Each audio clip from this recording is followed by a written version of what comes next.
Olá, graça e paz. Bem-vindos ao nosso EBcast de número 13. Aqui, seu irmão na fé, David Brito. Graça e paz, aqui seu irmão em Cristo, Felipe Lopes.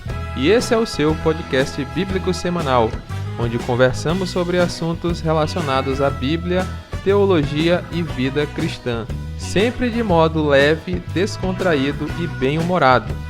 O tema de hoje que não é nem um pouco leve, né, David? É isso mesmo, Felipe. Hoje vamos conversar sobre aqueles trechos bíblicos que nos chocam ao lê-los, tanto pela complexidade das narrativas quanto pela distância social, cultural e moral que estamos deles. E também atitudes de certos personagens que nos causam uma certa estranheza, tanto que alguns pregadores tentam romantizar tais práticas, no intuito de dar aquela velha passada de pano para eles. Enfim, as passagens bíblicas difíceis de engolir. Exatamente, Felipe. E as histórias, na verdade, né, que mais chocariam quando de fato você para e lê ela, principalmente para alguém que está começando aí a ler as escrituras, é as de Davi. Não só uma e nem duas vezes. Davi comete algumas atrocidades aí, nós vamos colocar na nossa lista, mas vamos citar logo de antemão aí algumas que não vai estar na nossa lista, mas que acredito todo mundo já pelo menos ouviu por cima, né? Davi comete adultério com uma mulher casada, sendo que, se você for ler o texto, percebe que Davi literalmente faz aquela mulher forçadamente vir até ele, né? Pega os seus servos e traz essa mulher aqui, ou seja, o texto nos dá uma ideia de que Davi literalmente abusou dela. Ela não foi seduzida pelo rei, aí ela caiu de amores por ele e aí acabou deitando-se com ele. Davi quase que força mesmo, literalmente, a vir até ele, como sendo o rei, ela não podia ter muita escolha naquele momento. E outras situações que Davi vai fazendo no decorrer da sua vida. Quando um pregador geralmente cita, né, amaciando ali a mensagem, né, porque choca muito. Irmão, nem as escrituras não tiveram pena de descrever estes atos aí horrendos de homens do passado. Quem é tu para estar amaciando essa carne?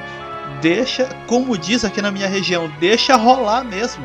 As escrituras estão ali para expor estes acertos e erros também desses homens do passado. Exatamente. Quem assistiu aquela novela O Rei Davi, da Record, sabe como que eles tentam romantizar, né? Desde que ele era uma criança, pintam um interesse amoroso, né? Um encontro entre os dois e tá toda aquela floreada.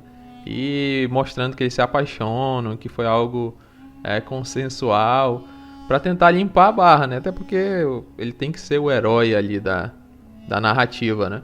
E muitos pregadores, teólogos, eles tentam também.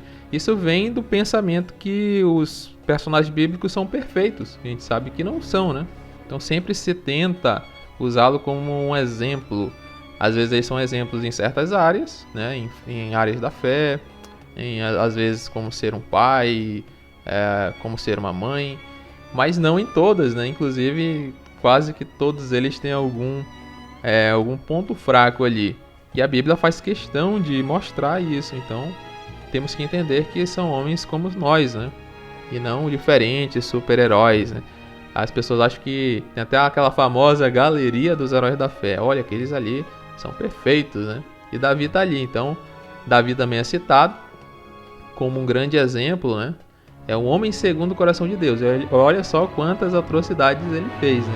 Como tu acaba de citar. Ele deu a carta, a ordem de morte, e deu para a própria pessoa levar.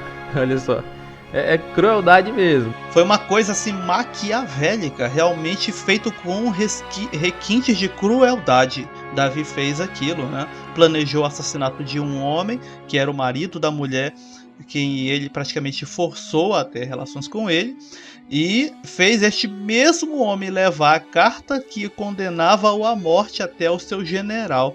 Nossa, realmente é um negócio que, se fosse, por exemplo, nos Estados Unidos da vida, em alguns estados onde a pena de morte é amplamente praticada, realmente o homem ultrapassou todas as linhas possíveis. Exatamente, tanto o próprio Davi disse que o homem que faz isso é digno de morte, né, sem saber que era ele.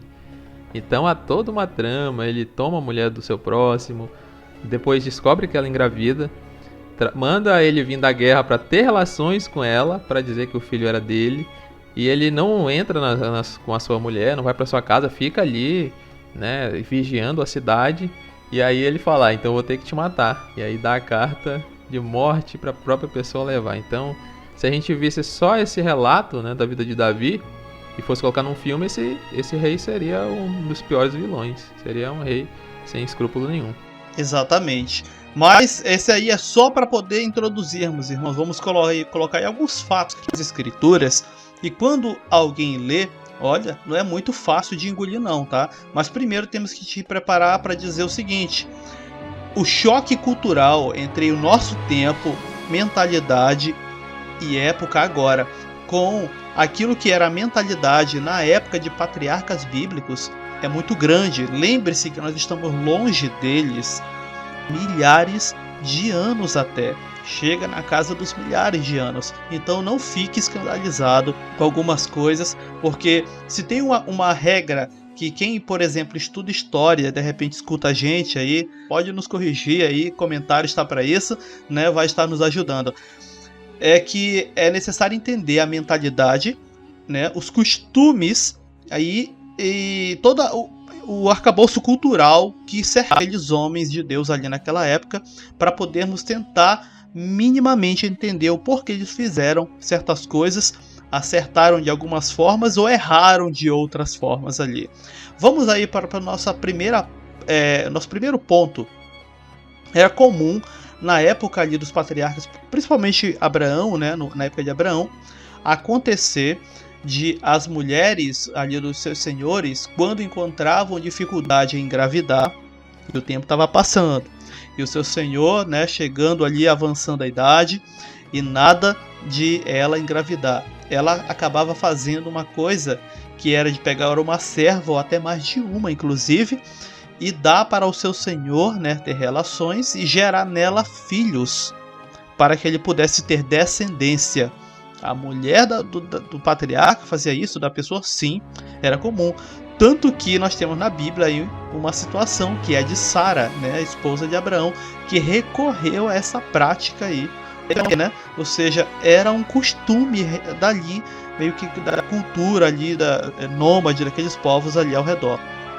Exatamente, né? Quase todos os patriarcas acabaram usando desse artifício, né? Com exceção de Isaac, Jacó também, com as suas duas esposas, né? Uma era bastante fértil e outra nem tanto. Aliás, não tinha nenhum resquício de fertilidade. E aí ela dá a sua serva para que ela tenha filhos, e ele tem. E a outra que tinha serva, no caso a Leia, viu que ela acabou tendo filhos, aí quis dar mais ainda, também deu outra serva, e Jacó ficou aí todo com 4 esposas ali. Então a gente olhando, né, olha isso que coisa estranha, os pregadores enfatizam, né, naquela época podia, tá, agora não, para não ver nenhum Jacó aí novo na igreja. Então era algo comum na época, pra gente ver o distanciamento da nossa cultura, da nossa moral, dos costumes. Isso tudo acaba refletindo na Bíblia. O próprio Abraão, já que a gente está falando dele, ele também é considerado o pai da fé, ele acaba mentindo, né, para Faraó e para o rei de Gerar, Abimeleque, dizendo que a Sara não era sua esposa. E isso acaba ocorrendo sérios problemas, tanto para os egípcios quanto para os filisteus ali daquela época. A sua esposa é tirada de si e ela é dada a outro homem durante 2 vezes, e ele acaba ensinando isso ao seu filho, e lá vai Isaac fazer a mesma coisa, inclusive com o mesmo rei. Ou seja, uma mentira que aos nossos olhos ela parece que não cabe muito bem, né? Porque a gente não vive esse contexto. Então fica meio difícil. Por que ele mentiu que era sua esposa? Era tão simples falar, né? E a gente fica assim questionando e acha algo meio estranho. Ainda mais Abraão, né? Abraão mentiu, mentir é pecado, então fica assim naquele sem saber o que fazer, né? Exatamente. Irmão, e nesses pontos, como o irmão Felipe citou aí o caso de Abraão, não tem como estar amaciando, simplesmente temos que admitir. Abraão era praticamente um mentiroso quanto mais aí, e apelava para esse recurso sempre que necessário. Se fosse para escolher entre a sua vida e a da esposa, não, ele não ia ser a imagem de Cristo, não, dando a vida por ela. Ele ia colocar a esposa na reta. Pelo que a gente tem aí indício, não só uma vez, né? Ele estava simplesmente disposto a defender a sua pele, se preciso, sacrificando da esposa no processo. E outro ponto que nós vamos ter aí de uma época também, inclusive, próxima da de Abraão, que aliás permanece por muito tempo, que é a chamada prática do levirato, ou casamento por levirato. Alguém, de repente, pode ter até ouvido o termo assim de longe, mas nada mais é do que literalmente fazer uso do cunhado ou da cunhada, vamos dizer assim, um fecundador reserva, caso ocorresse, né, daquele marido morrer. Ele tendo irmãos, essa mulher que ficou viúva ia tentar fazer um filho com o irmão dele, e esse filho seria do morto. Sim, não parece estranho, né, o costume citando assim, mas sim, como uma forma de tentar preservar uma descendência póstuma, né, do morto aí. Infelizmente não tinha aí a questão das técnicas que temos hoje, como inseminação artificial, e até falecida pode vir a ter um filho. Então era esse tipo de costume também comum na época dos patriarcas. E nós vamos ter um relato ali nas escrituras, lá em Gênesis 38, do verso 8 até o 10, que é o famoso caso de Onã. Exatamente, Onã era um dos filhos de Judá, e o seu irmão mais velho casa com uma mulher chamada Tamar e acaba morrendo sem deixar descendência. O que acontece? O Onã vai ser obrigado a ter relações com a tomar ela como esposa, né? E ter um filho, e esse filho seria do morto, do falecido inclusive se colocava o nome da pessoa falecida, né? E aí dentro da linhagem, esse filho seria do né? Por isso que a gente às vezes tem muita dificuldade, e aquelas genealogias que a gente vê tanto lá em Gênesis, lá em Mateus, né? Várias genealogias, elas não são exatas por causa exatamente disso, né? Por causa dessa lei do levirato, que às vezes alguém morria sem deixar descendente, e o irmão tomava sua esposa e tinha filhos com ela. O mais velho era chamado e ia ser dessa descendência da pessoa que, no caso, nunca teve filho sanguíneo. E aí também Onã vai e morre, e a Tamar fica prometida para o filho. E aí tem todo aquele relato, né, que acaba o próprio Judá, né, tendo relações com a Tamar e gerando aí os judeus atuais, né? Isso sem saber, a gente também vê um homem chamado, né, um dos patriarcas ali das tribos, até uma das tribos mais importantes, e ele vai e tem caso com uma prostituta, né, David? Rapaz, olha só esse homem de Deus. Jesus é o leão da tribo de Judá. E olha só o que esse rapaz faz, né? Então a gente vê aí como era complicada aquela situação, esse período.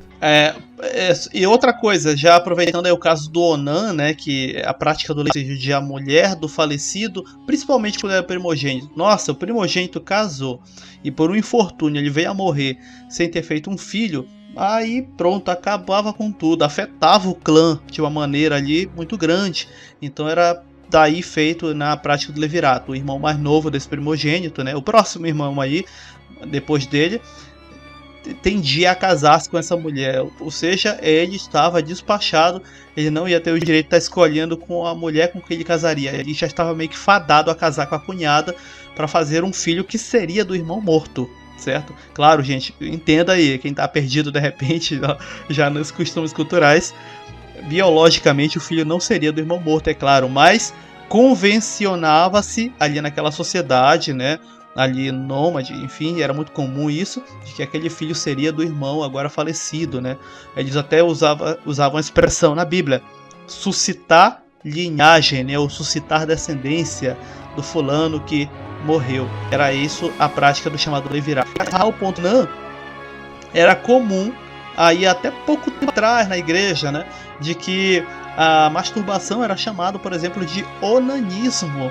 Eles chamavam isso. Por que eles chamavam isso, irmão? Lê lá o relato lá de Gênesis 38, verso 8 até o 10, que é a situação do Onã, né, que teve que casar com a cunhada, porque ele estava tendo relação com ela obrigado, né, porque era costume e tudo mais, era como se fosse a lei ali né, das famílias ali. Então o que é que ele fazia? Eu acho que só de raiva esse homem, na hora, né, de chegar ao ponto de gozo e tudo, ele fazia o chamado coito interrompido, ou seja, ele derramava o sêmen ali no chão e assim não fecundava a cunhada. E fazendo isso várias vezes, diz até inclusive no texto que o Senhor se ira contra o homem, porque, ou seja, ele estava se negando, né, a procriar, né, e os clãs já não eram também o tamanho de uma nação, eram muito pequenos. E é daí que vem a chamada associação de dizer que a masturbação é a chamada prática de onanismo. Gente, é uma falsa associação, tá? Isso não é um texto sobre masturbação. Não dá para forçar o texto, certo? Que fique bem claro. Inclusive já vi muita gente citar esse texto aí de Gênesis 38:8 até o 10, tentando condenar a masturbação através disso aqui. Irmão, se tu tá com algum problema, agora vamos conversa séria aqui é adulto escutando isso aqui, tá? O vídeo aí no YouTube, por exemplo, não é nem marcado para criança, então não vai ser sugerido para criança. Se tu tá com problema, né, de alguma coisa, como é o caso da masturbação, e tá te atrapalhando a tua vida conjugal, enfim, a tua vida social, irmão, tu não precisa estar encontrando um versículo para te condenar, tu tá precisando de ajuda. Procura ajuda, que tem profissional muito bom que vai mudar a tua vida, tá? É só para te deixar uma dica aí, aqui no episódio. EBcast também é saúde. É. Os irmãos podem achar estranho essa questão do primogênito, essa questão de linhagem, suscitar, né? O porquê que, né, acabou sendo castigado por Deus por derramar o seu sêmen na terra, né? Por quê? Só por causa disso? É porque aquela cultura era voltada para isso, né? Para procriar. E o sêmen do homem era quase que algo sagrado, né? Principalmente o primogênito, ele era, como tu falou, uma coisa muito importante, porque ele era considerado a força do homem, né? É a sua primeira, o seu primeiro filho, né? A força da sua juventude.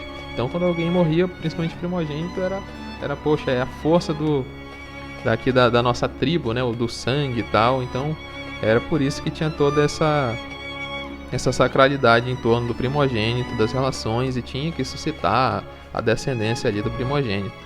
Mas partindo para outro lado, depois no momento que o povo de Israel fica cativo no Egito e vai na terra de Canaã, nós temos o caso de Acã, né? Há um milagre ali na conquista de Jericó, todos os irmãos conhecem, né? Quem nunca fez aquele ato profético de rodear ali alguma coisa 7 vezes, tocar uma trombeta? Então a cidade é destruída, tem todo o caso da Raabe, né? E toda aquela cidade, todos os seus despojos, eles são anatematizados, ou seja, não era para mexer, né? Quase que amaldiçoado, né? A palavra anátema não quer dizer exatamente isso, mas é algo que não poderia tocar. Aí vai lá o nosso amigo Acã e vê uma cunha de ouro e uma capa babilônica e fala: opa, isso aqui eu posso pegar, isso aqui deve ser legal, né? E ninguém fica sabendo. Josué tenta conquistar mais uma cidade pequena, não dá muita bola para ela, né? Uma cidade chamada Ai. E ele manda 3.000 homens e o povo é derrotado. Nesse momento, o ânimo dos soldados ele acaba indo para baixo, né? A gente sabe que muito das guerras tem a ver com o ânimo dos soldados.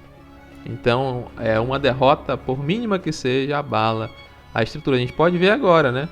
2 países aí que estão entrando em batalhas, né? Eu tô tomando cuidado aqui pro YouTube não diminuir nosso alcance, mas aí os irmãos estão sabendo aí de uma guerra e muito tem a ver o país pequeno, ele está levando algumas pequenas vitórias e o exército grande está, né, tendo essas derrotas e o ânimo dos soldados está sendo pequeno.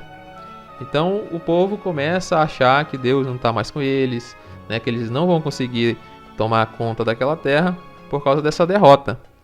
E aí o Acã acaba sendo descoberto, né, e aí tem a sua vida entregue, né, ali. E depois Josué vai e com uma nova tentativa, dessa vez com 30.000 soldados, consegue conquistar, né, depois que o mal havia sido arrancado de Israel. E esse episódio de Josué, ele citado aí no Josué 7, ele tá aqui porque nós temos dois erros aí, que é o de Acã, que é diretamente apontado nas escrituras de Josué, que se apoderou de coisas que estavam sendo para eles agora anátemas, ou seja, entregues ao divino, ou seja, eles não deveriam tocar naquilo, foi ordenado inclusive antecipadamente. E indiretamente nós detectamos um segundo erro, que foi Josué subestimando os inimigos. O próprio texto bíblico vai dizer que Ai era uma cidade tão pequena que na verdade era uma vila com apenas 13 mil habitantes. Ou seja, uma população pequena, não dá nem para chamar de um município, né, aqui no Brasil. E só que quando eles percebem que era muito pouco habitante, ou seja, eles deduziram, nem todo mundo dos 13 são soldados, ou seja, não tem 13 mil soldados ali, é uma porcentagem menor. Então o que eles fizeram? Os espias chegaram com Josué e falaram, e aí dessa forma, tem só isso aqui de habitantes, e aí manda só alguns lá, não vamos atrapalhar os soldados não. Mandaram 3 mil soldados, os soldados foram derrotados, mataram 36 ainda do exército de Israel, ou seja, 36 aí pai de famílias acabaram deixando suas famílias, e logo em seguida ficaram todo mundo atemorizados. Poxa, nós caímos diante de uma vila, derrotamos agora recentemente uma cidade fortificada e caímos diante de uma vila, e o ânimo realmente quebrou. É quando é feito todo um processo de seleção, de consulta ao Senhor, e é revelado que o Acã, né, foi fazendo-se, vamos dizer assim, certos sorteios, até chegou no Acã e ele disse que ele realmente tinha pegado umas coisas lá em Jericó, e nisso ele é então expurgado no meio do povo e morto, ele e toda a sua gente. Só que quando nós vamos avançando no texto, você percebe que o Josué agora manda, né, 30 mil soldados, ou seja, ele praticamente multiplica por 10 o número de soldados para uma cidade de apenas 13 mil pessoas. Ele ainda faz toda uma estratégia de cerco em que ele atrai para fora da cidade ali os seus combatentes e a destrói queimando-a antes que eles consigam voltar para dentro da cidade, para garantir assim a vitória. Ou seja, o texto nos aponta dois erros, um diretamente, que é o de Acã, e o de Josué, né, que é um erro indiretamente apontado ali no texto. Ou seja, Josué, não só lá naquele dos Gibeonitas, o episódio, nesse daí também errou feio e pagou com algumas vidas por isso, por subestimar os seus inimigos. Também há um erro aí dos, não sei nem como chamar, aitas ou aianos, que eles aí já achavam, né, como eu falei, a questão do ânimo das tropas, já estava animado, poxa, a gente derrotou Israel, né, então ele teve a emboscada ali fora da cidade, bora que a gente já derrotou aqueles caras lá, agora vamos derrotar de novo. Aí agora todo com cerco, né, agora Josué aprendeu com o erro, mas acabou, né, o próprio Acã sendo também tendo a sua vida tirada, ele errou, né, a gente sabe, aqui tudo indica, acabou se arrependendo, né, então não tem como a gente ficar com tanta pena. Eu acredito que ele foi salvo, né, no final, e o povo conseguiu, né, mas também por erro do Josué, né, então a gente vê aí que ele não era tão santo ou tão homem de Deus, e tu já até falou da questão que ele não consultou o Senhor, no caso dos Gibeonitas, que vai perdurar por um tempinho, vai até lá na época de Saul, que eles ainda ficam sendo um espinho nos olhos do povo de Israel. Exatamente, igual aquela pessoa, de repente, um vizinho, um parente, enfim, que fica pendurado ali com alguma situação e você fica com vontade de se livrar, mas não pode, né? Porque pelo compromisso está ligado. É tipo isso que aconteceu também no caso dos Gibeonitas. Mas só raspando esse caso dos Gibeonitas, porque alguns irmãos já leram, mas ele não chega a ser algo assim tão impactante culturalmente para nós. E algumas coisas assim também que nós temos de impactante falando nisso é o famoso caso de Jefté, ali no livro de Juízes. Nossa, Juízes é um livro assim, em alguns casos bem cabeludo, né? Até para o próprio Israel ele é. Porque ele é um período, irmãos, agora Israel já adentrou a Terra Prometida, né? Conquistou os seus territórios. Na verdade, ainda estava conquistando. Se você for ler Juízes, vai perceber que a tribo de Dan, eles não conseguem, por exemplo, conquistar o território que era prometido para eles. Não conseguiram expulsar o povo que estava ali. Então eles ficaram meio que igual barata tonta, andando de um lado para o outro. Israel e inclusive conquistaram uma outra região que não era destinada para eles. Os danitas, até no livro de Juízes, ainda estavam ali como quase que nômades, né? E ficaram sendo um pouco, vamos dizer assim, que pessoas que aprontavam de vez em quando com próprios irmãos ali dele, com os israelitas. Nós vamos ver no livro de Juízes a história de Jefté, que ele faz uma coisa que infelizmente está registrado para, vamos dizer assim, a vergonha, né, do fato de um homem que faz um voto precipitado, que é o fato de que ele queima a sua filha em holocausto, né? E isso está lá em Juízes capítulo 11, verso 39, que é o último verso do capítulo, só que você vai precisar ler um pouco antes. Jefté era uma pessoa que tinha, infelizmente, a descendência sendo de um bastardo. Ele não foi criado, né, e admitido por pais. Ele foi criado fora de Israel. As suas referências, né, não foram dentro da criação ali, né, da cultura da nação, sendo que inclusive até mesmo essa parte de cultura hebraica estava ainda se formando em Israel. O povo já vivia do jeito que queria. O próprio livro de Juízes afirma isso com veemência no início do livro e também no final do livro. E Jefté vai fazer uma loucura. Ele estava ganhando a guerra quando o Senhor designou para lutar contra os inimigos da nação, e ele vai fazer de modo precipitado um voto sem necessidade nenhuma. Ele não estava perdendo a batalha, ele não ia para a batalha, ele já estava prevalecendo. Ele simplesmente abre a boca e fala: se o Senhor me entregar os inimigos todos na minha mão, os amorreus na minha mão, aquele que sair da minha casa ao meu encontro quando eu voltar, eu queimarei em holocausto ao Senhor. Simples assim. Esse era o voto de Jefté. E quando ele sai, ele chega de volta em casa após essa batalha e vitória ganha. A sua filha o vê de longe e sai ao seu encontro, toda festiva. E ele, claro, quebra naquele momento. Exatamente, né? Eu sei que muitos dos irmãos acreditam que, na verdade, ele não ofereceu sua filha em holocausto, mas ele acaba... É uma passagem muito controversa, como tu falou, né? É um período muito crítico, inclusive reconhecido por teólogos exatamente por esse nome, né? O período crítico. A gente vê logo no começo e no final do livro esses dizeres que cada um fazia, para o bom português, aquilo que lhe dava na telha. Cada um tinha sua própria moral. E a gente vê coisas horríveis, né, dentro desse livro. E pessoas, né, as tribos de Israel, elas não eram ainda ligados, né? A gente vê, por exemplo, algumas guerras civis dentro do próprio livro de Juízes. Momentos que uma tribo não se dá com a outra. A própria tribo de Benjamim, ela é não tida com muito apreço pelas outras. A tribo de Dan, que tu falou, a tribo de Efraim. Então elas não se cheiravam, né? Então era quase que uma federação muito descentralizada. Eles ainda não tinham a sua identidade nacional formada, né, como nós vemos hoje. Lá na Palestina tem o Estado de Israel, com seus símbolos, com seu presidente, seu primeiro-ministro, né, a sua religião, a sua cultura, e agora sim a gente pode falar, né? Agora naquela época não, nem conquistaram totalmente a terra, o próprio livro de Josué diz isso. Então eles viviam meio que em pé de guerra, e até a questão dos juízes, alguns, a gente acha que eram juízes gerais, né, quase que um rei, mas não, muitos deles eram juízes tribais ou alguma região, inclusive. Nem essa época da jurisdição era geral sobre todo o povo. E aí tinha sempre aquelas fronteiras mal definidas. Então tem todo esse contexto de misticismo. Jefté não leu os evangelhos de Jesus, não era uma pessoa convertida. Muito pelo contrário, o texto faz questão de enfatizar. Então muita gente fala, não, ele ofereceu a sua filha em holocausto, ofereceu para o serviço do templo, né? Ele consagrou ali como uma freira.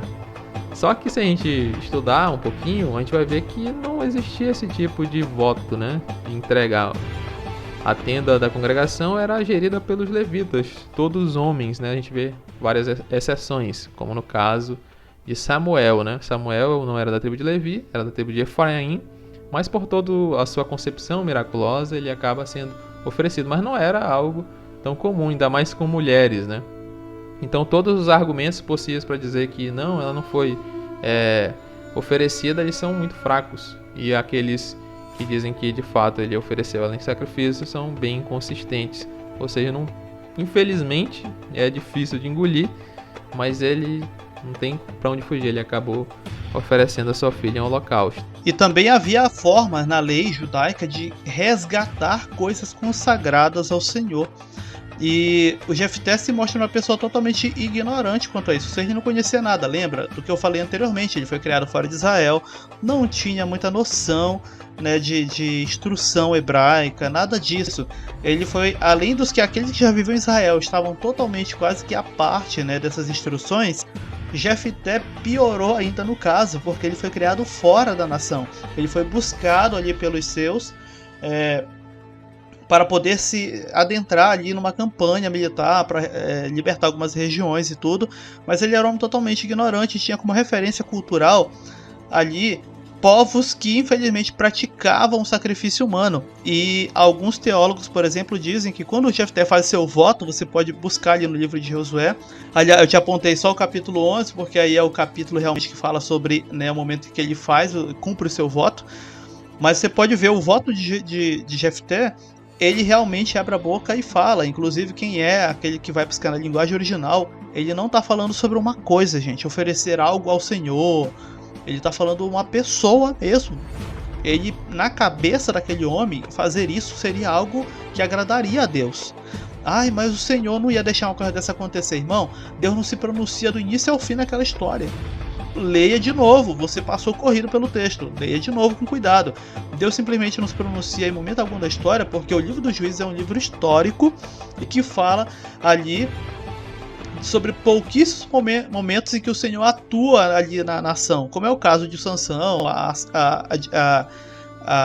o momento da nascimento, mas em vários momentos Deus simplesmente nem aparece na história, porque o povo vivia como queria, né? Então deixa rolar, deixa solto. Se tem uma coisa que até no Novo Testamento nós sabemos muito bem, olha lá capítulo 1 de Romanos, é que quando o homem insiste, o Senhor abandona ele aí naquilo que ele quer de erro, né? Praticar, deixa quieto, deixa o cara aí, uma hora a consequência chega para ele. E era infelizmente o caso do ambiente em que Jefté nasceu, cresceu e conviveu. E ele fez esse voto realmente com a intenção de queimar uma pessoa ao Senhor. E o versículo 39 do capítulo 11 de Juízes, infelizmente, afirma com veemência: e Jefté, aliás, cumpriu seu voto tal como o prometera. Infelizmente, ele fez essa loucura, sim, e está registrado, acredito eu, que para nunca mais se repita uma barbaridade dessa. Exatamente, né? Não tem nem muitos marcadores pra gente falar, oh, isso agradou ao Senhor, isso foi ruim ao Senhor. Simplesmente é narrado, né? O texto, o livro, ele é muito narrativo. Ele só fala, ele não diz que foi bom ou foi ruim. E os juízes, como eu falei, a gente acha que eles eram super-heróis, né? Eles eram colocados ali por Deus, então é o vaso escolhido, né? O eleito, o ungido do Senhor, ele é perfeito, como a gente acha atualmente, né? Líderes religiosos. Então o cara é impecável. Só que não, eles eram... Poucos dos juízes, inclusive, tiveram alguma intimidade com Deus, né? Eles eram apenas levantados como juízes para libertar o povo e pronto, né? Não havia um certo tipo de depois de contato. A gente vê, por exemplo, Gideão, né? Depois da sua velhice, ele já começa a querer ser uma espécie de líder religioso também. E o próprio Sansão, né? Sansão, a gente vê que ele não liga nada para o seu voto nazireado em nenhum momento. Ele fica brincando, não tem um zelo pela lei. Ele vai lá e casa com uma mulher estrangeira.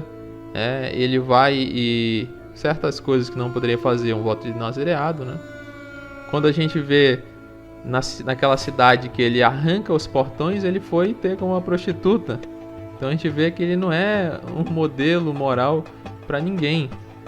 Sem falar no que acontece depois, né? Da questão do Dalila e tudo.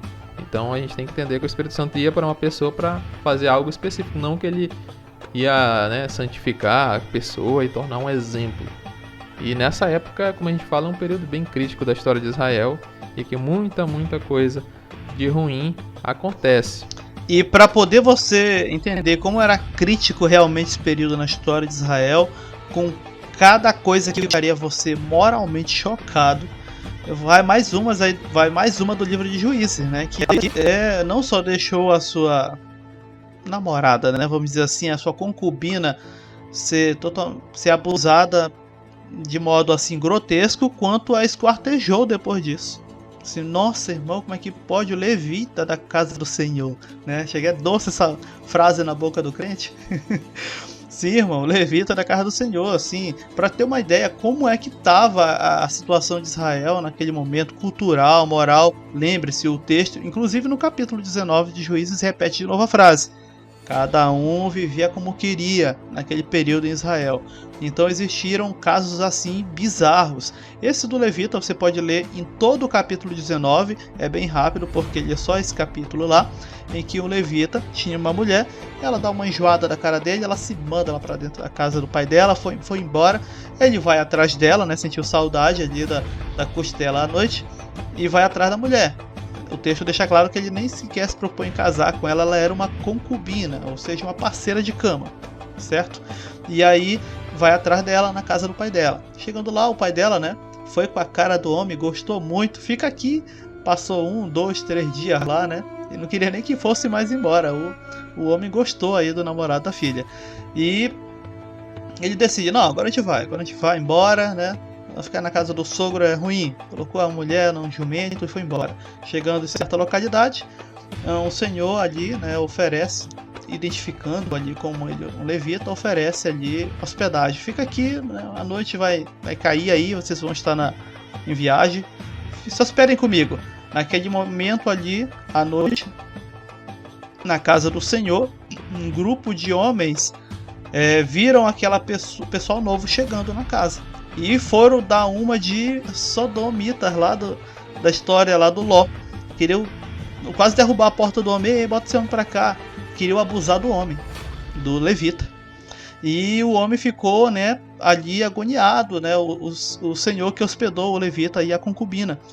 Aí o que é que o senhor faz? Diz, não faz isso porque ele é meu hóspede. Pra quem não sabe, gente, naquela época, a questão da hospedagem, ela era praticamente quase uma questão de compromisso de vida. Se alguma coisa acontecesse com o teu hóspede debaixo do teu teto, você só faltava sofrer ostracismo social, ser expulso daquela cidade. É algo terrível se tu deixasse acontecer algo com alguém que você hospedou debaixo do teu teto.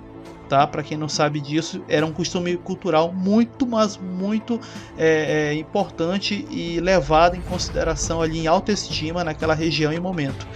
Então o que é que o velho faz? Ele coloca a mulher do cara, ele coloca a mulher do levita, né, a concubina, para fora e diz, olha, tem essa mulher aqui,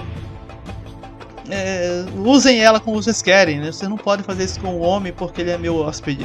E realmente o texto diz lá em Juízes 19 que eles pegaram essa mulher e fizeram, enfim, de um tudo com ela. Ainda bem que o texto nem descreve a crueldade que fizeram com essa mulher. Ela ficou tão... Ela acho que tinha até saído já a vida daquela mulher, que ela ficou caída à porta lá até de manhã. E quando ele vê ela, né, o levita, né, e se mostrava no início do texto tão enamorado por ela, simplesmente, né, chama a ver que ela não acorda, ela está desacordada, que a mulher devia estar em choque, eu sei lá se ela ainda estava consciente. Coloca em cima do animal, né, e sai lá longe. Simplesmente ele, percebendo que ela não reagia, ele a esquarteja e ainda manda repartir os pedaços dela por vários territórios ali das tribos de Israel. Inclusive chocou o povo. Exatamente, né, como uma forma de protesto pelo aquilo que havia acontecido com ele, né? E aí, olha só como é uma história gigantesca e mostra como a moral daquele povo está completamente acabada, né? Depois de tudo isso que aconteceu, ele envia os pedaços para vários locais das tribos de Israel para, né, se vingar daqueles homens ali que o texto cita como filhos de Belial, né, por causa da questão da sua concubina. E aí o povo se reúne e decide, né, matar aqueles homens. E aí há um episódio bem longo, né, que e aí eles se juntam na cidade chamada Gibeá, e aquela cidade eles acabam, né, protegendo aqueles homens, né? Eles fazem a mesma coisa, ó, tira esses homens pra fora que a gente vai matar eles e vai se vingar, né, da morte, da atrocidade que eles fizeram, né? Ainda havia um resquício de esperança, né? Porque se não acontecesse nada a gente poderia, meu Deus, pode enterrar esse povo aí que não tem nada aí não pra eles. E aí o povo, a cidade protegeu, e aí eles acabaram entrando numa guerra civil, né? Toda a tribo de Benjamim contra os demais tribos de Israel. E aí eles já estavam assim, né? É o que vai desembocar aí na chamada Guerra Civil que o irmão Felipe, inclusive, citou anteriormente. Eu acho que a segunda ou terceira Guerra Civil nesse período. Tem aquela questão lá do Cibolete, eles passam a espada aí em milhares de pessoas, né? Então várias quase destruições, né, de Guerra Civil do povo de Israel. Aí a tribo de Benjamim é quase dizimada. É a ideia brilhante que eles têm, né? Aí eles se reúnem lá, começam a chorar porque uma tribo de Israel, eles, né, havia sido destruída porque eles tinham jurado, né, aquelas pessoas que estavam ali, que não iam dar esposas para ele, né, as suas filhas. Então nós vamos... E matou toda a tribo de Benjamim, ficou só alguns homens. E agora, né, Deus...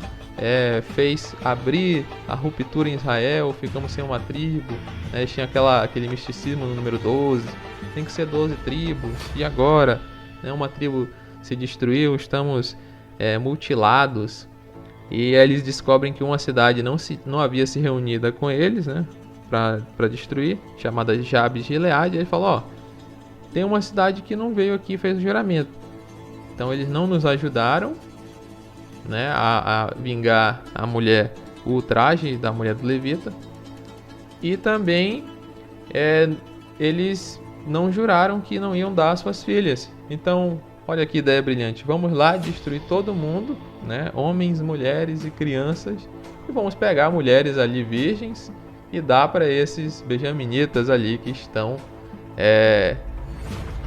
ali sem descendência, para eles não ficarem sem descendência, e a tribo de Benjamim possa, né, ser renascida. Olha só o padrão moral que eles têm naquela época. Aliás, se um cristão fizesse uma viagem no tempo, assim, vamos pensar hipoteticamente, né, que uma máquina do tempo fosse capaz de levá-lo até ali no tempo dos juízes, tem certo, um cristão, né, defensor aí da moral, dos costumes, eles iriam, infelizmente, se escandalizar muito feio. Eles jamais imaginariam que onde eles estariam ali era a nação de Israel, mas isso não é nação de demônios. Era o que o cristão ia falar na hora, irmão. Como eu falamos no início do episódio, por isso que é importante entender o contexto do texto, mas também é importante entender o conjunto do contexto em que você vai ser...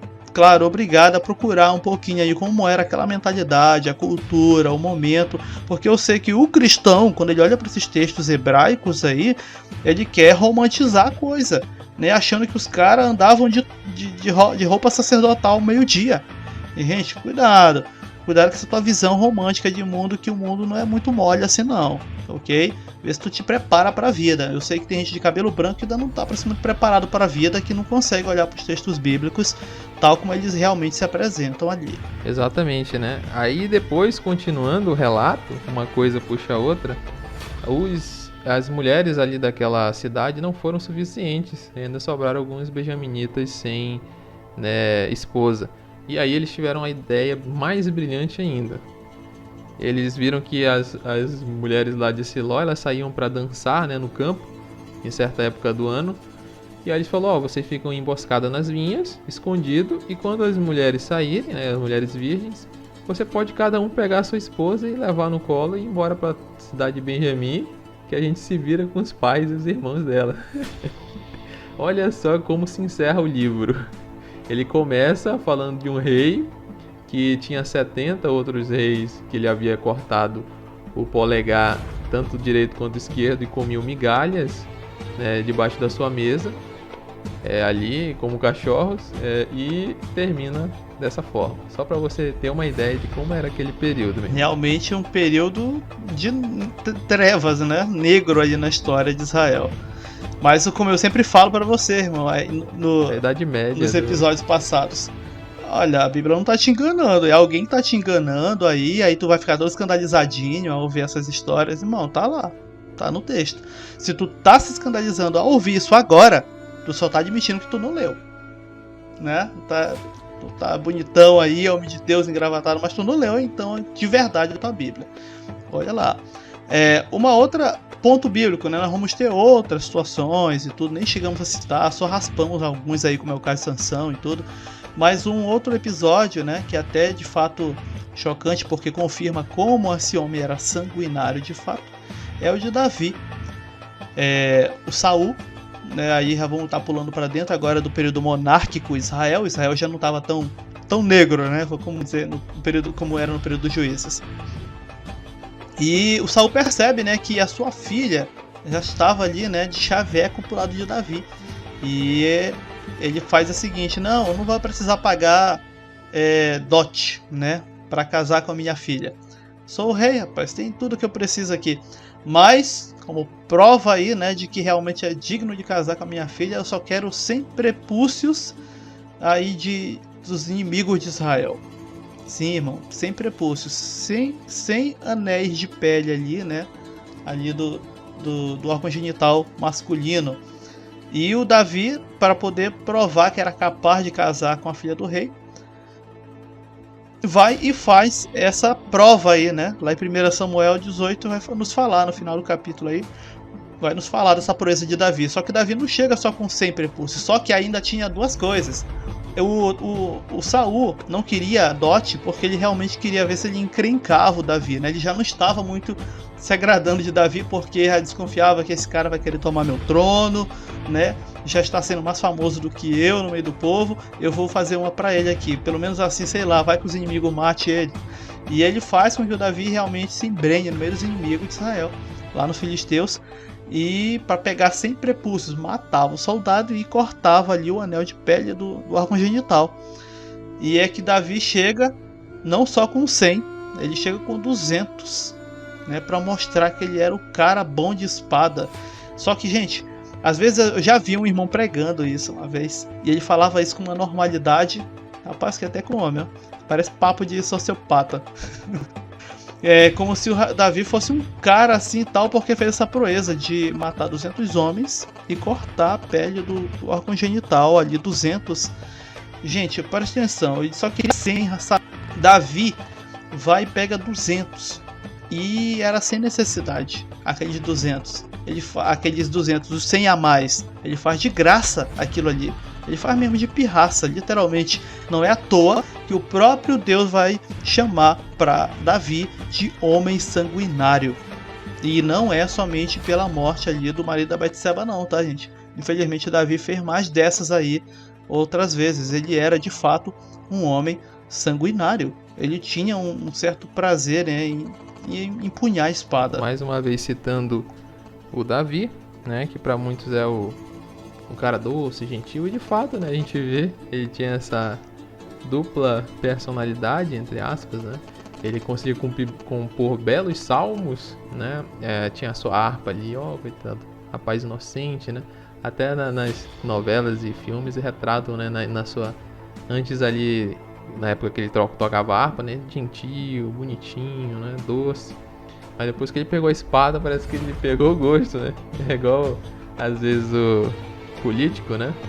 Ali não sabe falar, é todo desengonçado, e o povo vai lá dar uma chance pra ele. Quando ele volta um político assim que engana até a própria mãe, né? Davi pegou na espada e já não quis largar, né? Tem até uma narrativa que diz que a espada tava quase que grudada na mão dele.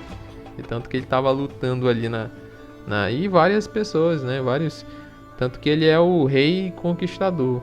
Ele não estava satisfeito em unir as tribos de Israel. Não, ele queria todos os povos ali. Ia sair subjugando todos os povos, né? Como tu falou, as pessoas falam como se fosse algo bom, né? O conquistador e tal. Tem aquela imagem do herói, né? Do conquistador. Então acha legal. Mas é um homem sanguinário, um homem sem muito medo de tirar a vida do seu próximo, né? A gente até citou da questão do adultério com Batseba. Acontece lá uma cadeia de eventos também desastroso, né? O seu filho acaba morrendo, o bebê ali, por causa do pecado do seu pai. Depois, um dos filhos, o herdeiro do trono, né, deveria ser bem mimado. O pessoal gosta de dizer que Davi era um péssimo pai. Eu não discordo dessa teoria, não. Aí o filho lá, né, que ia ser o herdeiro do trono, ia ser o escolhido, abusa da sua meia-irmã, né, irmã de outro, filho de Davi, né, Absalão. É simplesmente porque queria, né? Ali tá toda uma trama, um plano ali para enganar a moça, fingir que estava doente, para abusar com ela, né? Depois que abusou, nem quis casar, desprezou a mulher e fez maior humilhação com ela. E aí depois vem o seu irmão, Absalão mata o seu também irmão. E depois, né, o próprio Absalão toma o reino de Davi, né, também com tramas palacianas e tudo. Davi tem que fugir. Então acontecem coisas bem ruins, né? Tudo fruto do seu pecado, né? Mas Deus tem misericórdia ainda e consegue, né? E o pior, depois da sua morte, ele dá conselhos para Salomão, né? Para se vingar de pessoas que haviam sido infiéis, né? Ele não tinha a sua... Ali, às vezes tinha jurado que não ia fazer mal, mas ele pede para o seu sucessor se vingar. Nós vemos aí alguns casos, né, do próprio Joabe, que era seu, digamos, ministro do exército ali, trazendo para o dia de hoje, né, o ministro da defesa, o comandante do exército. E também outro cara ali que xingou ele e tudo. Então ele pede pro Salomão se vingar. É assim um legado que ele deixa, né? Ele poderia falar, você é um cara bom, perdoe os outros, mas não, se vingue dos meus inimigos aí, que eu já tô indo. Realmente Davi não tinha essa fama muito boa, no sentido de ser essa pessoa que é pintada geralmente naqueles folhetos, né, de um carinha, né, baixinho, ruivo e muito legal. E olha, Davi era tudo menos legal, tá? Como o meu Felipe falou, dá pra gente a impressão no texto bíblico de que ele era um pai muito relapso. Ele, por exemplo, não vai repreender o Anão por ter estuprado a meia-irmã, né, um dos seus filhos ali. E esse lado relapso dele vai fazer com que o Absalão, né, um filho inclusive muito querido de Davi, fique, né, pé da vida com Davi. E vai fazer o seguinte: poxa, meu pai não deu jeito nessa situação, mas eu vou dar jeito sim, peraí. Eu não vou espantar, né? Como diz o pessoal fala aqui no norte, eu não vou nem espantar. Deixa passar um tempo, né? Esqueceram aí a questão do fato de que o meio-irmão estrupou a irmã, que era a irmã da mesma mãe com Absalão. E Absalão dá um banquete, vem por trás com uma faca e olha, toma facada ali nas costas de Anon, o estuprador, né? Que estuprou a meia-irmã. E aí pronto, Absalão ganha o mundo aí, faz guerra contra o pai. E Davi fica só chorando igual criança no trono e tal. Enfim, nossa, é um negócio assim bem patético, literalmente. Como pai, Davi era patético. E como homem era bravo que só, né, matando quem queria, quem cruzasse seu caminho. Realmente é uma história bem complicada. Nós temos aí o Davi, um homem real, esse tipo que nós estamos descrevendo. E as escrituras, mais uma vez, irmão, tô te falando, a escritura não esconde de ti isso aí. Lê direito essa tua Bíblia, né? Porque tem irmão que quer ver, não, irmão, peraí, Davi não era assim. Se tu tá dizendo isso agora, ouvir o episódio, tu não leu essa tua Bíblia direito. Vê se tu lê essa tua Bíblia direito aí. Infelizmente ele era esse homem sim, irmão. Em muitos casos patético, um pai, né, relapso e um guerreiro que matava mais do que o necessário, infelizmente. Nós vamos ter, por exemplo, aí, né, bem pertinho da história de Davi, logo em seguida o rei que era vigente, né, até vamos dizer assim, um momento ali, antes de Davi realmente ficar no seu lugar como rei, que era Saul. O Saul começa como um bom rei, tá, gente? Eu já vi muito pregador pregar errado aí, dizendo que era um rei que não era o segundo coração de Deus, porque o Davi que era o segundo coração de Deus. E, gente, o Davi começa bem. O Saul começa bem. Só o problema é que ele vai errando conforme o tempo e de modo cumulativo nos seus erros, ele não procura fazer conforme o Senhor o orientava, fazendo com que chegue aquele momento de o Senhor rejeitar esse homem, literalmente. Tá aí, inclusive, acredito eu, lá no livro de Samuel. Uma coisa que muita gente prega errado, não, mas o Senhor, ainda ele, o pastor tal, ainda é o homem de Deus, né, e tal. Irmão, tem ponto que o Senhor fica já rejeitando certas pessoas porque elas se tornam intragáveis. Um rei ungido, né, vertido óleo sobre a cabeça e tudo. Teve um momento que o Senhor não queria mais o cara e simplesmente o Samuel, né, por ter um sentimento de paternidade paterno para com Saul, né, vai tentar passar ali panos quentes na cabeça de Saul, mas o próprio Deus fala para Samuel: eu quero saber, Samuel, até quanto vai ter pena desse homem? Não tá vendo que eu já rejeitei esse homem? Ou seja, tem momento, gente, não adianta passar pano quente não, para aquele, sei lá, para aquele líder que tu admira, apesar de tu saber do monte de falcatrua dele, passa pano quente não. Tem hora que o Senhor já rejeita, já foi. É só tu, tá igual Samuel, é só tu que tá levantando bandeira para ele. Tá? Não vai nessa não, que o texto bíblico nos dá esses exemplos, como é o caso de Saul. E esse Saul, ele faz uma última loucura. O Senhor se afastou dele, rejeitou ele, não tem como receber uma ordem do Senhor, uma orientação. Ele apela para o que alguns crentes, infelizmente, também fazem, que eu já ouvi umas histórias aí. Ele vai consultar uma médium, para que essa médium invoque a Samuel, naquele momento já morto, né, já estava falecido, e falar com ele uma orientação. E isso acontece, mano. Pode ir lá ler o capítulo 28 de 1 Samuel. Exatamente, né? O rei que foi rejeitado pelo Senhor, como tu falou, começou bem. Ele foi o rei ungido. Esse aí foi ungido. A gente pode falar, Davi também foi ungido, né? Mas Davi foi ungido em oculto, né? Só Samuel e a sua família sabia. E a gente nem parece que a cidade sabia, né? Algo que parece que só o pessoal de lá mesmo. E Saul não, Saul foi ungido perante todos os anciãos de Israel. Então era ali a autoridade máxima, né? Não era como a gente pode achar hoje a rainha Elizabeth, né? Que é assim, todo mundo reconhece. Ainda há um processo lento de monarquia, né? Para consolidar, há um grande inimigo para ser combatido. Aí sim o povo vai se reunindo, né? Então ali alguns detalhes técnicos, mas ele vai sendo aos poucos rejeitado por Deus, né? Desobedecendo, até que chega um momento de ruptura, né? Ali é quase que uma apostasia, né? A gente pode comparar, né? Um momento que o Espírito Santo mora na vida da pessoa, a pessoa continua rejeitando o Espírito Santo até que ela, né, chega num estado irreversível. E Deus não falava mais com Saul, né? Nem por meio de profetas, nem por Urim e por Tumim, até porque ele matou a maioria dos profetas. Samuel, que era o seu grande amigo, ali quase que uma figura paterna, havia morrido. E não havia chances, né? Até se Saul jogasse uma moeda para cima e falasse, cara, o coroa, acho que a moeda cai em pé, de tanto que Deus estava rejeitando falar com ele. E ele vai, né, e decide consultar, fazer um processo de necromancia com uma pitonisa lá da cidade de Endor.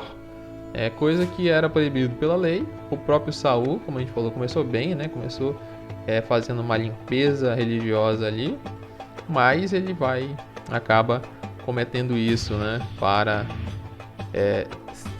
decretar o seu fim trágico ali. Aí depois acaba morrendo em batalha, e aí o seu filho assume depois, mas a linhagem acaba desaparecendo e indo para Davi de vez. A história de Saul, irmão, que foi consultar aí, né, uma necromante. Para quem não sabe, necromante, pessoas que consultam os mortos, tipo pessoal espírita, né, as chamadas mesas brancas, que consultam e chamam, fulano tá aí, né, meu parente tá aqui, quer falar contigo. Aí começa todo aquele ritual de chamar ali o pretenso espírito do morto, enfim.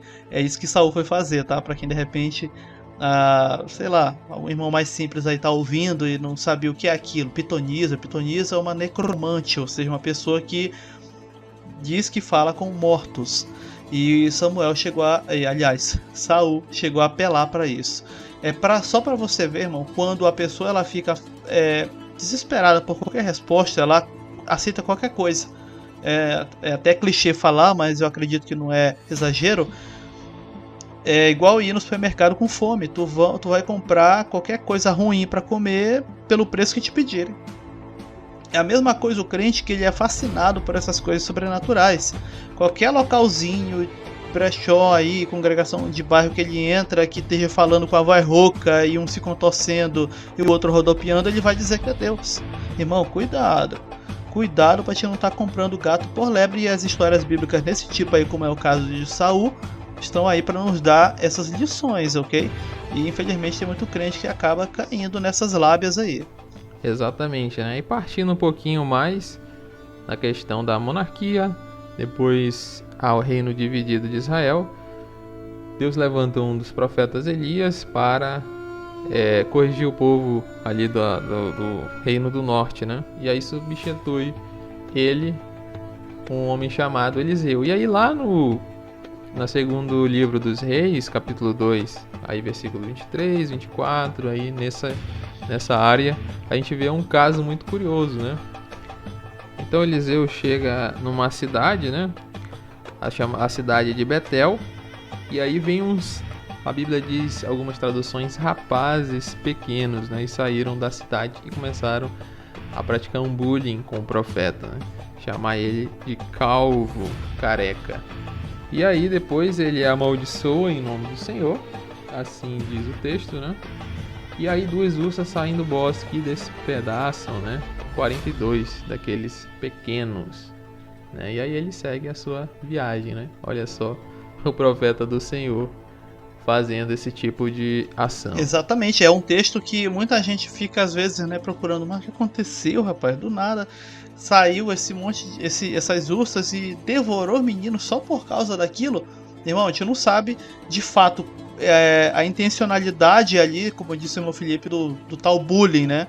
Se era só aquilo mesmo ou se era realmente uma situação em que ameaçava a vida. Lembrando que os textos bíblicos que você lê, quanto mais longe ele é no tempo, ou seja, mais perto ali do início, do princípio, eles mais longe foram escritos da sua origem do fato, né? E isso faz com que a gente perca, muitas das vezes, profundidade naquela história, ou seja, que ninguém estava vendo ali a situação com o profeta e os meninos, e estava escrevendo aquilo como um diário. Aquilo foi preservado como memória e foi passando até o momento que foi registrado, né, no chamado livro dos reis, assim como nós temos outros livros, inclusive, que narram reis de Israel, que não são somente crônicas e reis, mas que foram perdidos com a história. E a própria escritura fala o nome desses livros, né?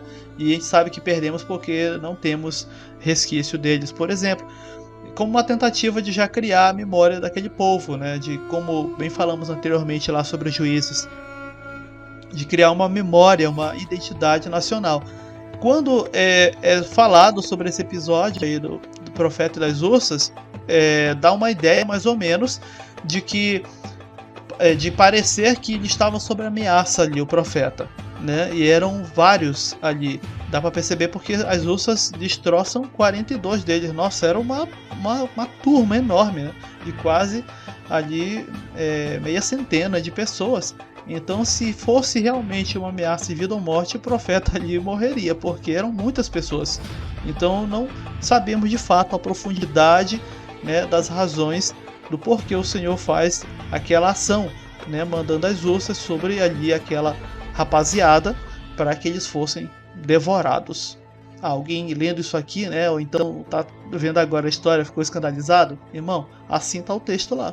De novo, se tu ficou escandalizado, eu só digo a mesma coisa de antes. Tu não tá lendo essa tua Bíblia direito aí. Exatamente, né? Era basicamente uma gangue. E pelo visto, né, pelas ameaças, parecia que eles queriam praticar um certo linchamento. Até as palavras dele, né? Sobe calvo, ele era possivelmente careca, e aí ficaram zombando por causa da sua aparência. Mas também por causa do relato da subida de Elias, né? Muitos acabavam duvidando ali que Elias tinha subido e que, né, é igual tipo ateu, né? Fala aí, tipo, se tu é cristão de verdade, anda sobre as águas, né? Como Jesus andou. Faz isso, faz aquilo. A gente não pode pensar dessa forma, né? E como tu falou, os textos estão muito distantes da gente, até em outra língua. Então essa expressão que a gente traduz rapazes pequenos, a gente acha, nossa, era crianças, né, que eles estavam ali. Mas não, o texto pode também significar pessoas até de maior idade, né? Ali a palavra mancebo, ela significa ali pessoas até, se eu não me engano, de 12 a 20 anos, ou seja, não eram crianças ali de 10 anos, de 5 anos, né, que foram destroçadas. Então tem todo o seu contexto, é necessário analisar, né? E só para você ter uma ideia de como a Bíblia ela não esconde, né, certas coisas. Alguns céticos eles vão falar, a Bíblia ela foi adulterada pela Igreja Católica, ela foi, né, super alterada para criar um Deus bonzinho e tal. A gente vê que isso é uma falácia, né? Se fosse por causa disso, esses textos eram massageados, né? Exatamente, arrancados ou substituídos, né? Nós teríamos doutrinas católicas na nossa Bíblia, como a Ascensão de Maria, como um mandamento para se praticar idolatria, né? E a gente vê que não tem, a Bíblia está aí, né? Nua e crua, para que a gente possa analisar, né, como viviam essas pessoas e também revelar, né, como o povo de Israel, como o povo bíblico, até a própria igreja, nós poderíamos até estender para um novo testamento, algum caso lá. Por exemplo, Paulo, ele repreende a igreja de Corinto, porque havia um rapaz que estava abusando da mulher de seu marido, ou a mulher de seu pai, né? E a igreja estava ali, né, inerte, sem fazer nada, sem sentir que aquilo era errado, né? E ele diz que, rapaz, até entre os gentios, aqueles que não conhecem a Deus, isso aí é um escândalo. Para vocês deveriam estar entristecidos, né? Esse rapaz está no meio de vós e vocês estão aí, né? Como muitas pessoas fazem, né? Abafando o escândalo das lideranças. Não, é um jeito de Deus, nós não podemos focar, né? Ele Deus, ele está fazendo, será que ele está fazendo? Não, eu não sei, não aprova, né? Acho que a pessoa quer um vídeo aí. Até vídeo as pessoas dizem que são editadas, fotos e tudo. Então, o pessoal passando pano. E a Bíblia, ela não passa o pano para nada, né? Isso aí a gente pode falar que ela é um relato bem fiel da história de Israel, da história da salvação e da redenção humana. Nós vamos chegando ao final do episódio, mas é só para os irmãos terem esse vislumbre, né? Nós passamos aí de modo bem panorâmico aí sobre vários relatos bíblicos que são estranhos para nós quando nós lemos de primeira, mas como eu falei, irmãos, para se ler, principalmente quanto mais longe no tempo, é necessário mergulhar no contexto e no conjunto do contexto do texto, né? Ou seja, dentro da cultura, da mentalidade daquela época, que não era nada parecido. Não adianta tu ir pro teu púlpito e estar pregando sobre Israel, né? Que sabe que a gente vai inclusive ter um episódio sobre isso. O cristão ele faz uma confusão com a antiga aliança, misturando o elemento da antiga na nova aliança. Irmãos, pelo amor de Deus, né? Separa o carro dos bois. Que eu sei que o cristão faz essa confusão sim, né? Pega elementos da velha, coloca na nova, né? Colocando aí remendos velhos em pano novo. Então, nós vamos ter inclusive um episódio sobre isso. Mas é só para você ver como era muito, muito exótico para nós costumes e mentalidade daquela época. Só para encerrar esses pontos, eu vou ler só um texto para ti, irmãos, agora que eu lembrei. Olha só, lá em Provérbios, por exemplo, 31, tem uma mulher aconselhando um tal de rei Lemuel, que ninguém sabe direito quem é. Alguns dizem que é um nome ali de designação para Salomão, outros dizem que para o rei Ezequias, né? Mas essa mulher vai aconselhar o seu filho, que é monarca, a prestar bem atenção à sua vida de monarca. Ele não deveria ficar, por exemplo, bêbado, mas sempre sóbrio, porque ele poderia atender, já que os reis naquela época eram também uma espécie de super juiz, certo? Não tínhamos corte nem advogados, mas o rei atuava nisso. E ele vai falar, por exemplo, dizendo assim, no versículo 4 de Provérbio 31, não é próprio, né, do rei ou Lemuel beber vinho, e assim do príncipe está desejando bebida forte, porque ele pode esquecer, né, dos estatutos e aí perverter o juízo, ou seja, perverter o bom senso e acabar condenando o inocente e tudo mais. Mas aí, lá no versículo 6, entra aquele famoso versículo, alguns irmãos já conhecem: dai bebida forte aos que perecem e vinho aos amargosos de espírito, ou então aqueles que estão contritos, né?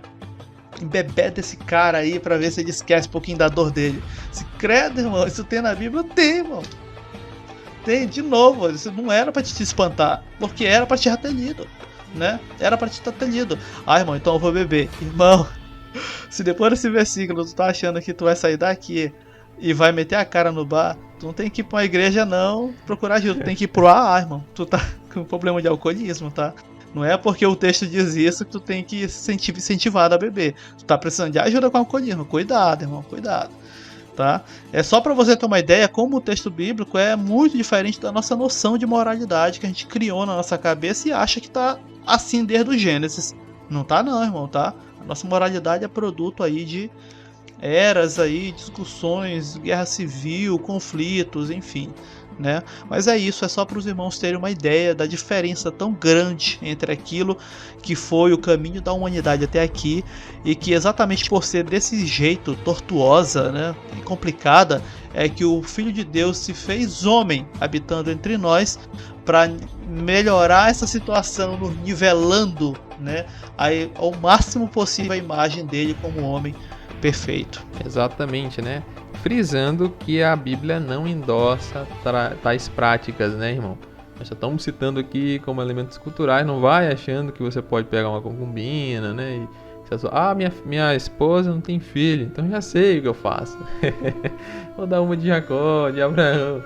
Não, a Bíblia ou o silêncio de Deus ou é a reprovação. No caso de Jefté, Deus simplesmente não se pronuncia. Eu sei que muitos, né, céticos, ateus, agnósticos, eles usam essas passagens para descredibilizar. Olha só como Deus deixa esse negócio, né? Mas isso aí é coisa de criança, né, irmão? A gente tem que aprender e conhecer o livro que a gente carrega, né? A gente acha que Abraão andava de terno, gravata, carregando a Bíblia debaixo do braço, ia para a igreja, ia pagar o seu dízimo, né? Tava ali no grupo de intercessão, né? E não, a gente tem que entender que a Bíblia, vários textos estão muito distantes de nós, né? E quase nada ali é um imperativo, né? Ah, tá escrito na Bíblia, então eu vou fazer. Não, isso aí é um pensamento super infantil. Eu sei que muitos têm, muitos até avançados em idade, mas é um pensamento infantil. A Bíblia não é um livro de mandamentos, né? Ela contém mandamentos, né? Contém instruções, mas não é só isso. Principalmente em livros históricos. Apenas narrando um fato, não está dizendo que é legal e que é para fazer. Exatamente. Dito isso, nós agradecemos aí a audiência, né, nossos irmãos que chegaram até aqui. Sei que tem gente que ouve direto, tem gente que ouve aos pedacinhos. E nós vamos estar aqui com vocês mais uma vez no próximo episódio, que vai ser... Nós passamos pelos textos bíblicos aí que são muito estranhos para nós. E no próximo nós vamos estar indo aí para aqueles fatos bíblicos mais místicos, vamos dizer assim, né? E que ficam até sem respostas e nos deixam com a pulga atrás da orelha. Então, esperamos vocês aí no próximo EBcast número 14, que vai ser sobre isso, né? Dando logo essa palha aí. E agradecemos até aqui pela audiência. Como sempre o irmão Felipe fala, agora eu vou falar aí. Compartilhe, clique aí no gostei para a plataforma saber que você gosta desse tipo de conteúdo. E com certeza vai sugerir não só esse nosso, mas outros podcasts. Tem irmãos aí com conteúdos muito bons, né? Seja também sábio para saber selecionar, né? Porque é bom aquilo que de repente tudo se acerta. E até a gente aqui, ao errar, não há problema. Tem os comentários aí livres, você pode comentar, perguntar, né? Ou contestar, para que a gente possa ir melhorando aí o conteúdo do EBcast aqui da Escola de Bereia. Exatamente, né? De modo educado, de modo respeitoso. A gente vai aceitar, mas nós não somos perfeitos, né? Nós erramos, às vezes damos um dado equivocado. Nesses dias eu falei que o povo de Israel atravessou o Mar Jordão, né? Sendo que era um rio, né? Nem me toquei nesse erro, né? Então é algo comum, nós somos falhos. E como o David falou, né, deixe o seu comentário, a sua sugestão, né? Nós podemos fazer um programa completo com a sua sugestão. Então é isso, pessoal. Nos siga no Instagram, no Google Podcast, Spotify, nas plataformas de áudio, aqui no YouTube, caso você esteja no YouTube, e também no Telegram. Você vai ter acesso a todos os materiais na íntegra. assim que eles são lançados, né? Porque às vezes as plataformas elas não noticiam ainda que você peça para seguir, toque o sininho, às vezes há esse problema. E é isso, gente, até uma próxima aqui em mais outro EBcast na Escola de Bereia. Graça e paz.